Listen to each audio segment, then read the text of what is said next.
Let's rank Elden Ring DLC bosses, Shadow of the Erdtree DLC. Gonna start off from the obvious one that would be Radan, the most absurd boss and the most difficult boss in a game. The reasons are plentiful. He's got 3 phases, he's got Mikela on top of his shoulders, he doesn't give you any break to heal, he probably has the biggest health pool in the game, it is the final boss, and his nuclear strikes are over the top, and not to mention that when he strikes, Mikela also strikes. This is probably the biggest bullshit fight in a game, and probably the hardest boss in a game. Now the Ancient Dragon, man, I would say that it's easy fight, very easy fight, depends on the build you're playing, but mostly basic. You can stagger all of those mini bosses like the Knight, like the Dancer, all of those are easy or very easy, doesn't matter. I would say it's Red Bear as well. I would say that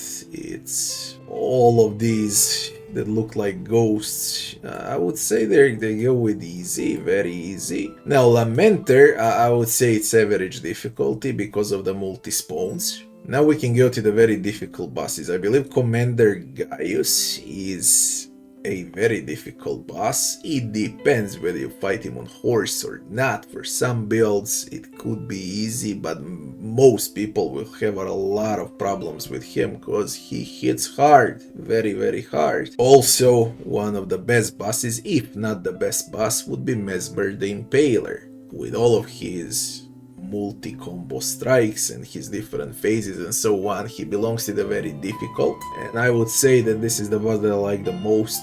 Best animations, best combat arena, best boss design, absolutely crazy fight, and one of the best fights in a game would be Mesmer. Relana is a tier below Mesmer. She's good, she just serves like a preparation for Mesmer, I guess. This is like a mini version of Mesmer. Now this boss, considering it's the Remembrance boss and one of the main bosses in a game for progression, is definitely the easiest boss in a game. Romina probably deserves a buff. There's nothing to say she's slow, she telegraphs her attacks. Very easy boss. Now the complete opposite would be Midra, that belongs to the very difficult, and the boss I like the most after Mesmer would definitely be Midra. Midra is a very unique boss with multiple phases, with a lot of nuclear strikes, with a lot of different combos and animations, and he looks cool as well. Midra is definitely one of the hardest bosses in Elden Ring. Now the Furnace Golems, I would say they're very easy, they just have big health pool, no matter if they're protected or not. Also, one of the main bosses would be a Erdtree avatar with 3 different phases, huge health pool, a lot of AoE attacks. I would say that it's difficult. It doesn't deserve to be very difficult, but I say it's difficult. Again, it depends on the build you play, but this boss is in the same tier as Relana. Now we get to another Remembrance boss, a Putrescent Knight. This boss, like he has a hidden hitbox. You can't hit him, even when it looks like you're gonna hit him, you can't. Very weird boss. It took me like 3 or 4 tries against him. I would say it's average difficulty. Some people could have problems, especially those that can't reach. I played with a great weapon, so I could reach him from time to time. But with shorter weapons, he can be a problem, I guess. As far as the Red Bear goes, the Great Red Bear, I would say it's easy fight. Same goes about the second one. 3 Sentinels, very easy.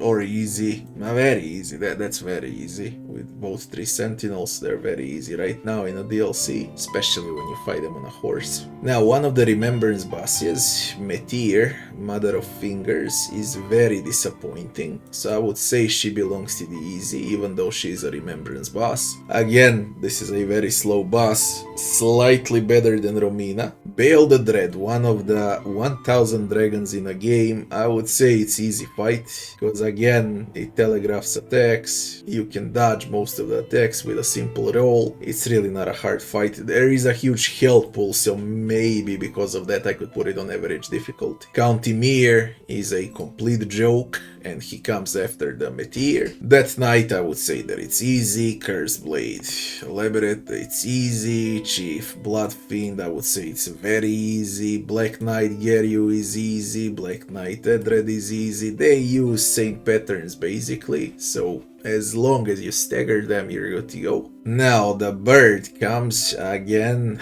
which I would call a very difficult fight, because that thing is chaotic. I believe that even this Deathright bird doesn't know what it's doing. Sometimes you can easily kill it, and sometimes it can go wild and berserk, and you don't know what's happening on a screen. This is one of the most broken optional bosses in a game. Demi-human Swordmaster goes on a very easy scale. Then we got Jory as the Elder Inquisitor, that I would say it's also one easy fight. Now there are two versions of Divine Beast Dancing Lion. It's the boss that first greets you in a game, and then you fight some harder version later on. I would say that the first version is difficult, while the other one is very difficult. So where would I put it? Because the first version is a must.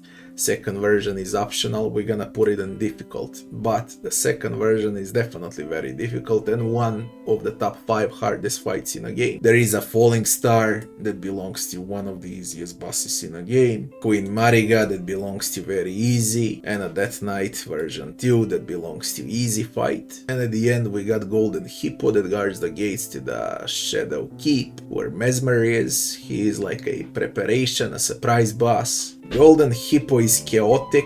I would say it's average difficulty when you meet him for the first time, because it's really big and he's got some huge AoE attacks as well. Not a hard fight, but surprising fight, I would say. And at the end we got 1 million dragons. Dragons are definitely not needed in this game anymore, because you got a dragon on every corner, especially in the DLC. I would say they're all easy, because the only thing they got is a huge health pool. You can easily avoid them.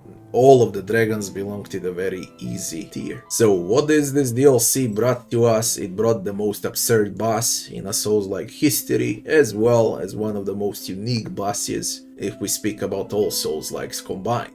Okay, because Midra, Mesmer, they are really cool. Relana would be a copy-paste version of the boss from Dark Souls 3, I think it was Pontiff. And probably the main highlight and how they advertise the game would be the Divine Beast Dancing Lion, and you get to fight it 2 times. So there are 5-6 bosses that are very cool, the rest of them are garbage. They're just there so they can, I would say, prolong the game time, but they were not needed, to be honest. Every single of these ghosts, knights, and especially dragons, they were not needed in a game. They're literally just there to prolong players' time. The only dragon I can understand in this game is Baal, because it's a fed dragon. We never fought a fed dragon so far. It has a different design from the others. Everything else is straight up garbage. That would be my tier list for the Elden Ring, Shadow of the Erdtree DLC. If you enjoyed the video, don't forget to like, share and subscribe, and I'll be seeing you on the next one. Thanks for watching.